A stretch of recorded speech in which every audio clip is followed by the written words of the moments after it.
എന്നെ ഉണ്ട കാണാനോ താനോട് ഇരിക്കുന്നത്? എവിടെ ചെന്നാലും കാഞ്ഞിറക്കിലെങ്കിൽ വരിക്കും. അയ്യോ, സ്വാതന്ത്ര്യ സമര സേനാനിയാണോ? ഞാൻ അറിയില്ല കേട്ടോ. അതെ, അമ്മാവന് ഏതിനാ പോയത്? ഉപ്പ് സത്യാഗ്രഹത്തിനോ അതോ നെല്ലിയാത്രയ്ക്കോ? അല്ലോ, തനിക്ക് ഞാൻ താമസം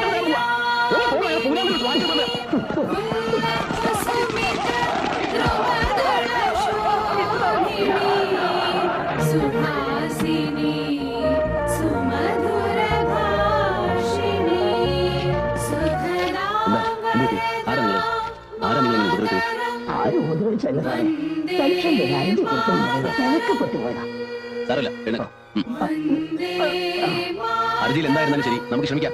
എന്നെ ഒന്ന് കണ്ടാൽ മതി. എന്നെ മനസ്സിലായോ? ഞാൻ ജില്ലാ കളക്ടറാണ്. ഇത് വെച്ചോളൂ. വേണ്ട, അതൊന്നും ശരിയാവില്ല. ഔദാര്യമായിട്ടല്ല, പെൻഷൻ പണം കിട്ടുമ്പോൾ തിരിച്ചു തന്നോളൂ. ഇപ്പോൾ ഇതൊരു സഹായമായിട്ട് കൂട്ടിയാൽ മതി.